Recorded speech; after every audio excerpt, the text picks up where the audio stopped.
The flesh-eating screwworm, a name straight out of a horror film, has returned to haunt headlines and public health officials alike. This parasite, infamous for its gruesome life cycle, once terrorized livestock and even humans across the Americas. Decades ago, a massive eradication campaign led by the U.S. Department of Agriculture successfully wiped out the screwworm from the United States, saving billions of dollars in agricultural losses and sparing countless animals from suffering. But in August 2025, the U.S. Department of Health and Human Services confirmed the first human case in decades, found in a Maryland patient. The news sent shockwaves through the medical and agricultural communities. This case, linked to travel in Central America, is a stark reminder that old threats can reemerge in our interconnected world. With people and goods moving across borders every day, diseases and pests can hitch a ride and reappear where they were once eliminated. The screwworm fly, known scientifically as Cochleomya hominivorax, is not your average pest. It lays eggs in open wounds of warm-blooded animals, including humans. Its larvae burrow into living flesh, feeding on healthy tissue, causing immense pain and potentially fatal infections if left untreated. The damage can be swift and devastating, making early detection critical. The patient's infection was travel-associated, not homegrown, highlighting the risks that come with global mobility and adventure tourism. But it's a wake-up call for public health and agriculture. Vigilance is needed not just at our borders, but in our hospitals, farms, and communities. The CDC's confirmation on August 4th highlights the challenges of disease control in an era of global travel and climate change, which can expand the range of pests and pathogens. Even a single case forces officials to re-examine our defenses and preparedness, from airport screenings to livestock monitoring and rapid response protocols. The story is about more than a gruesome parasite. It's about the vigilance needed to keep such threats at bay and the importance of never letting our guard down. Scientists and officials are now racing to contain the risk before it spreads, working together across agencies and borders to protect both people and animals. One patient's ordeal has reignited national concern, putting screwworm back in the spotlight, and reminding us that the fight against old foes is never truly over. The Maryland patient's story began with a trip to El Salvador, where screwworm outbreaks are ongoing. A minor wound became the entry point for the parasite. A female fly laid eggs, and the infestation began. Back in Maryland, the wound worsened. Pain, inflammation, and a disturbing sensation of movement signaled something was wrong. Doctors discovered larvae in the wound and sent them for expert analysis. The CDC quickly confirmed New World screwworm using telediagnosis.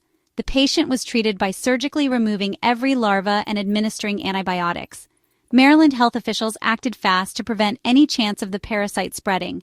If an adult fly had emerged and mated, a new population could have started, so containment was critical. This case is a vivid reminder. Global travel can turn a simple vacation into a public health emergency. The New World screwworm is no ordinary fly. It's an obligate parasite whose larvae feed on living tissue. Unlike most flies, which lay eggs in decaying matter, the screwworm targets living, breathing animals, making it especially dangerous.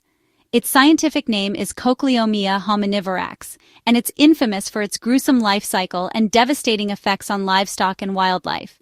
Unlike other maggots, screwworms attack healthy flesh, not dead tissue. This unique behavior sets them apart from most other fly larvae, which typically help decompose dead animals. Instead, screwworms invade wounds, causing immense suffering to their hosts. A single female can lay up to 400 eggs in any open wound, no matter how small. Within just a day, the eggs hatch and the larvae burrow deep into the flesh, causing excruciating pain and severe tissue destruction. The larvae feed aggressively, making the wound larger and more vulnerable. The wound worsens rapidly, attracting even more flies and leading to massive infestations if left untreated. The cycle can quickly spiral out of control, overwhelming the animal's ability to heal. Untreated cases can be fatal, as larvae penetrate organs or cause overwhelming infection. Animals may become weak, unable to eat or move, and can die from shock or blood loss. Treatment is painstaking. Every larva must be removed by hand, and the wound thoroughly disinfected. This process is stressful for both animals and caretakers, and requires immediate attention to prevent further damage. Livestock and wildlife are the main targets. Cattle, sheep, pigs, and even pets are at risk. No animal with an open wound is truly safe from this parasite. Infestations devastate animals, causing weight loss, illness, and death if not caught early. The suffering is immense, and the loss to herds can be catastrophic. The economic impact on ranchers is severe, making screwworm a major threat to agriculture. Outbreaks can wipe out entire herds, disrupt trade, and threaten rural livelihoods. Its broad host range is why vigilance is essential for both animal and human health. Early detection, rapid treatment, and strict biosecurity are the only ways to keep this gruesome threat at bay. The U.S. once waged, and won, a war against screwworm. In the early 20th century, the parasite devastated livestock, costing billions in today's dollars. Relief came with the sterile insect technique, pioneered by Knipling and Bushland, mass-releasing sterilized male flies to crash the population. The USDA built fly factories, sterilized millions of flies, and dropped them over infested regions by air. By 1966, screwworm was eradicated from the U.S., and the program pushed south, creating a barrier in Panama. This achievement is a landmark in agricultural history. A 2016 outbreak in Florida was swiftly contained, proving the method still works. But the parasite's northward spread from South America shows that victory isn't permanent.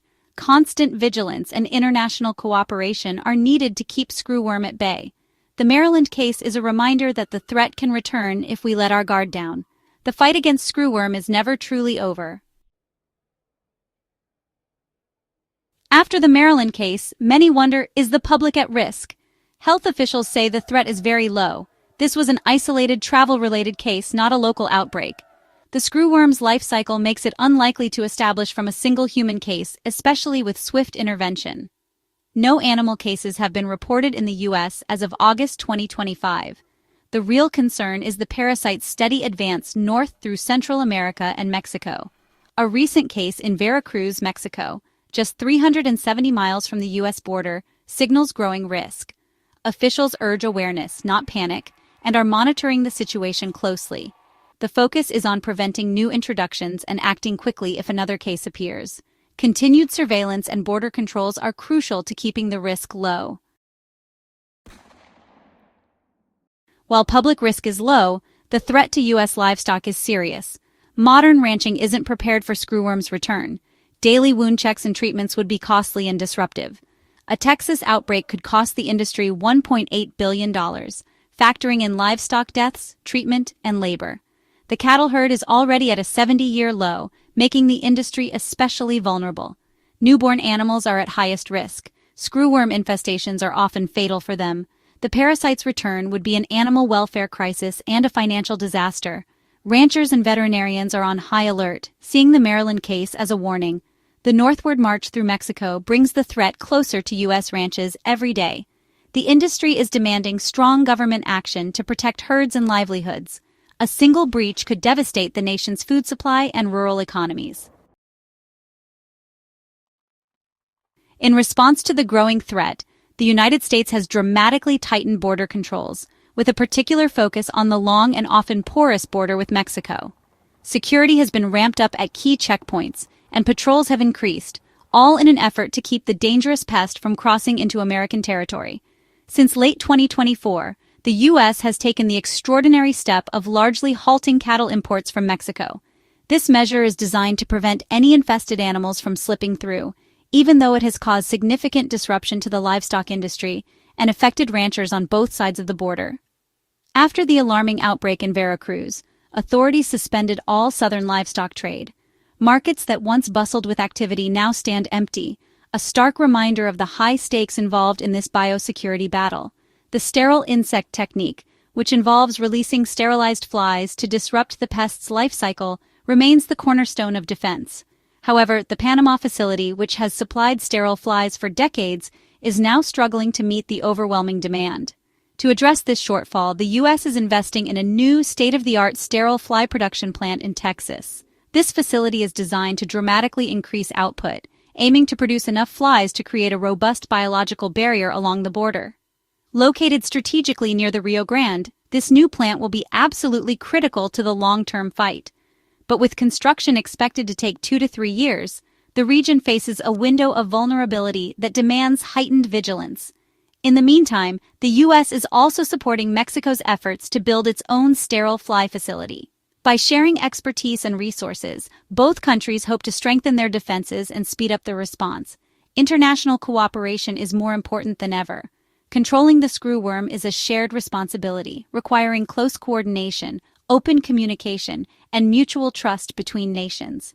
The U.S. strategy is multi-layered: immediate border closures, robust support for international partners, and long-term investment in advanced fly production technology all work together to form a comprehensive defense. The ultimate goal is clear: an impenetrable wall, not just of steel and concrete, but of science and collaboration, to stop this biological invader in its tracks. Until these defenses are fully in place, constant vigilance and rapid response remain our best tools in protecting the nation's borders and livestock. Not everyone is satisfied with the government's response. Some ranchers and state officials criticize federal agencies for slow, opaque communication. News of the Maryland case circulated unofficially before the public announcement, causing confusion and anxiety. Critics argue that earlier, more decisive action was needed as screwworm spread north. The new Texas fly facility is praised, but it won't be ready soon enough for some. The delay between CDC confirmation and public disclosure raised questions about urgency. Stakeholders want real-time information and a more proactive partnership with federal agencies. A united, swift response is the only way to keep screwworm from becoming a nightmare for American agriculture. For the public, the message is clear: be informed, not alarmed. Practice good wound care, especially when traveling to regions with screwworm: South America, the Caribbean, and now Central America. Clean and cover wounds, and seek medical attention if a wound worsens after travel. Pet owners should check animals for wounds after trips to affected areas. The USDA and partners are ramping up surveillance and building new defenses at the border. International cooperation remains vital to control the parasite's spread. The Maryland case is a lesson in global health security. Diseases don't respect borders. Stay aware, take precautions, and trust that public health officials are working to keep this gruesome parasite out of the country.